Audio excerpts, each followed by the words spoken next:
Hello and welcome back to Ghosthunter. This is Enchanted, and today we will be exploring the graveyard of the swamp. I quite like this area because it's very colourful. Despite being largely earth colours, there's a lot of brownish greens that help contrast against the brownish greys and greyish browns. These guys, however, are the beginning of a problem in this level. These guys are a stealth mechanic. A somewhat oddly implemented one. The idea is we need to follow them without them seeing us, so that they will open gates, as he's just mentioned. The first gate being just around this corner, but as you can see, it can be fairly finicky, as he just saw me through that tombstone thing, through the crypt. And they are very loud. This is really annoying to play because of how loud they are. They just don't shut up when they see you. It's a good indicator of when they've actually calmed down, because the sound suddenly stops, but still.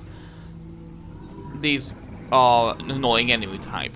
And there is actually something with them that we need to do that I forget to do in this video, because I forgot it was actually a thing, until the game reminded me in a much later level. I had to backtrack to get it done.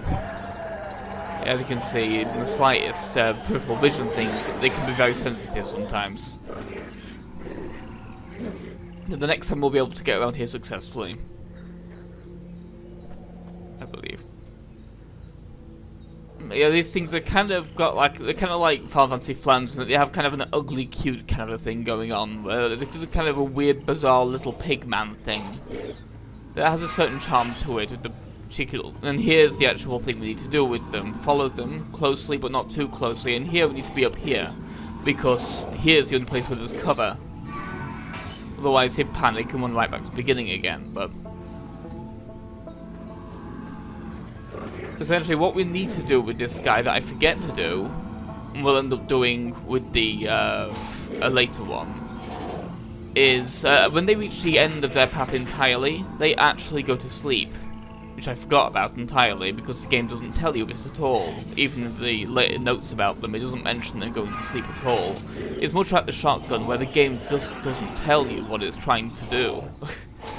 Which is a really obnoxious thing, but here we go, the next set of gates to go through with this guy. Only one more thing we need to worry about this guy for.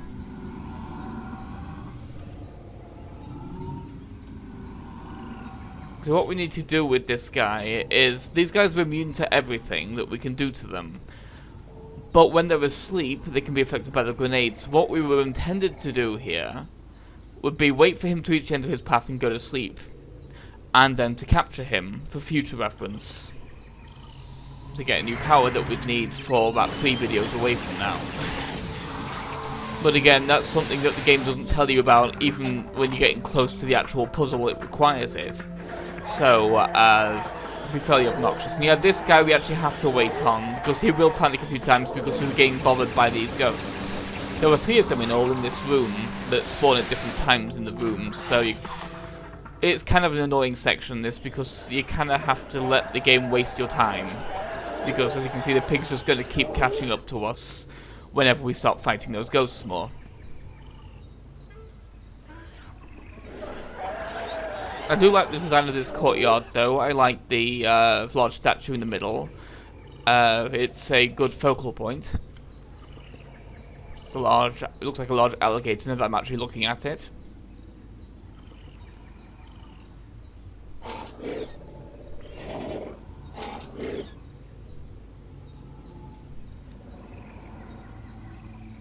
This area I actually quite like because A, it's pretty nice looking, but also it has a good story to it that we'll find out in the next few videos.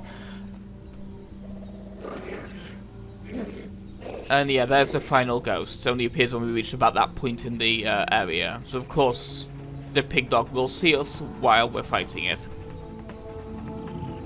Because otherwise, it's going to catch up to us eventually. It's going to see us, it's going to start attacking. There's nothing we can really do about that. I'm trying to avoid it and ignore it, but then I just kind of realise I might as well just get rid of it before it becomes a problem later. So less health I lose, the better.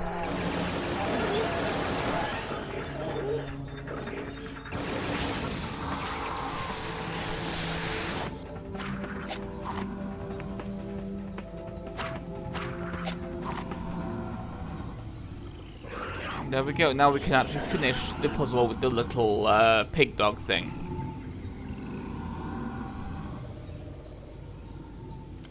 Just wait for it to go to the right place beyond the statue.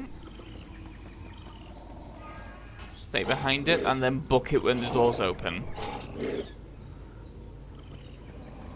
Yeah, here I didn't care about startling him, but if I had left him alone and just followed him carefully into the tomb, he would have fallen asleep in the tomb, but here he's going to panic and run away. Luckily the doors stay open when you're at this point.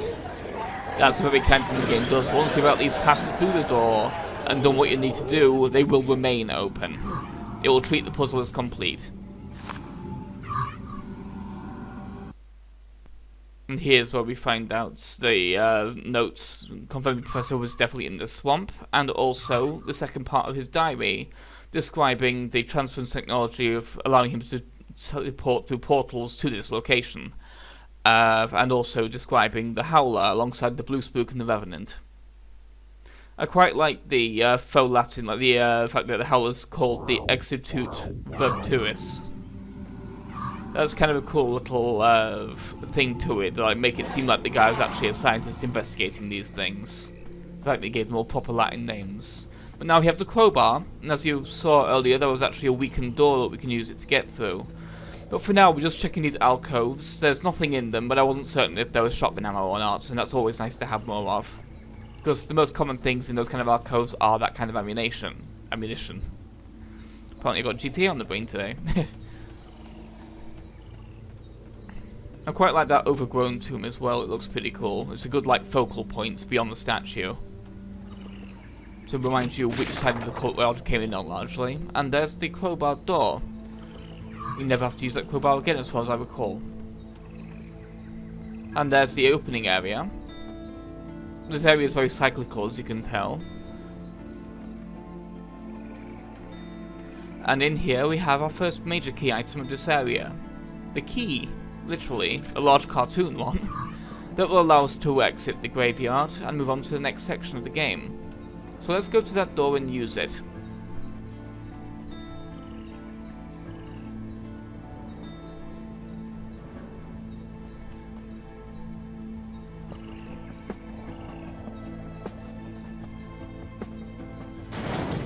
I quite like the music at this stage, and yeah, we don't need the key after all. The key was completely pointless, because I quite like that it does that. It gives you a way to get through the door, instead of leaving it permanently closed, so that you think, okay, I'll go and unlock the door, and then when that happens, it's actually kind of a surprise. Because normally that only happens to doors that you have no way of opening. So it's kind of a clever little way of subverting expectations there, and as you can see, these guys have a nasty new trick. They can now teleport. They could be or at least become incorporeal for a while moving around. Which makes it kind of tricky sometimes to hit them, especially considering how big they are. That can make them very dangerous, because they can do a lot of physical damage if they catch you in a corner, but luckily, at least at this stage, fighting them is fairly simple, because they're generally out in the open. This small corridor is not as interesting as the other areas, but it's still got some interesting visual aesthetics, like the large overgrown tree in this corner. The main problem with this place is just kind of a shooting gallery for these little guys. They're more annoying than dangerous, and there are just too many of them, and I just don't like this room because it's kind of dull, honestly. Again, it still kind of looks nice, but it's still pretty much a shooting gallery corridor thing.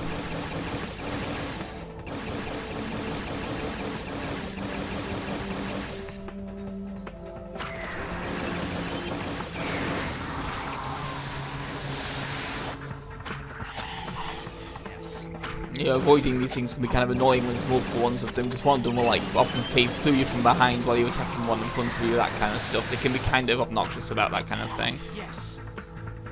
And for a lot of enemies, some of them have these kind of charging attacks similar to these ones, but some of them are really dangerous. We will see those in a few videos' time. Yes. Just know they're not the only enemy that will do that. And yeah, we can't reach that thing, but we're also at full health, so that's why it's not picking us up. Generally, you know if you need something but it's unreachable right now when it just kind of bounces. Otherwise it doesn't interact with the grenade at all. But if the grenade catches it enough for it to bounce, it means you need it, you're just at the wrong angle for it. And here we leave the graveyard to arrive at this church. It's a fairly interesting focal point. We can't do anything with it right now. but it seems fairly important, so we'll keep it in mind. Yeah, the doors are sealed shut, and everything's boarded up. It's obviously abandoned. I like the sofa grave over there. I want to chill out on that, looks kind of comfortable. And here we have a large manor. This is a pretty cool focal point. I quite like the design of it, and I'd like you so that you can see other parts of the swamp off in the background, even if the ones you don't really go too much, or at all. It's a cool area. The music going in the background gives it a good kind of a pulse to it. I like this large bridge. You don't see these kind of bridges often. They give it a very distinctive look. So let's examine this, what seems to be a plantation manor. I quite like the way the fog just kind of is thinner here, but then it really coalesces around that house. It really gives it a good sense of otherworldliness. And yeah, that walkway might become important later. We'll see.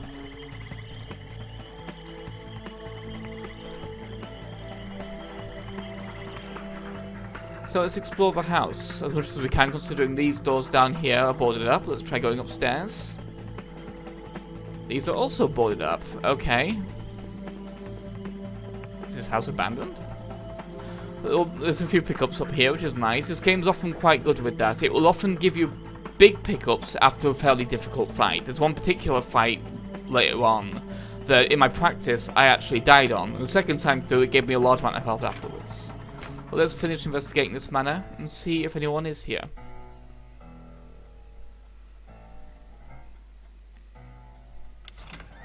Don't take another step, please, Mr. Fancy Britches. Okay, you just keep calm, ma'am. I'm a police officer. A police officer? You're human. How did you get here? And what are you doing sniffing around my house? I'll use this gun to defend my virtue, young stranger. Make no mistake about it. Calm down, you don't need your gun. Why I'm here is... well, it's a long story, ma'am, but basically, I was... Skip it then, Hanson. Listen, you have to help me. They're coming for the children. You have to do something. Let's just start from the beginning, can we?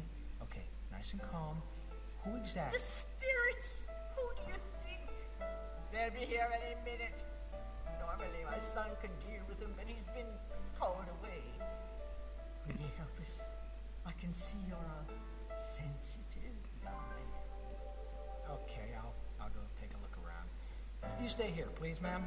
I could maybe use some backup out here. Do you have a phone I could use? A phone? They'll be here any minute. Backup indeed. Comes in here tramping dirt all over a dignified lady's floor. Phone's in the hallway. No charge.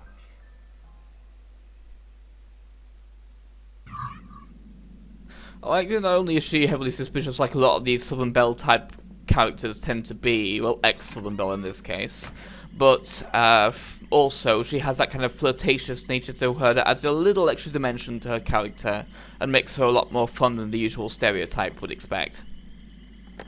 Let's check out this telephone. Of course. She is Lady de Montfort. We'll be finding a lot more about her as the game goes on, along with the rest of this area, which is actually in Louisiana. We are, in fact, not just in a swamp, we are in a bayou. Ghost energy, not previously encountered. Your grenade will be of no use here.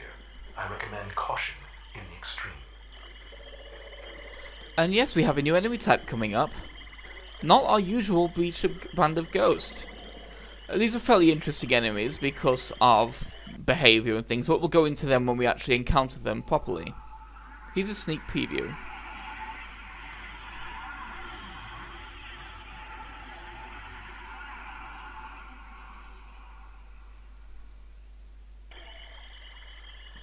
As the the man just mentioned, the AI man, these guys are unaffected by the ghost grenades. We will see that in action in the next video.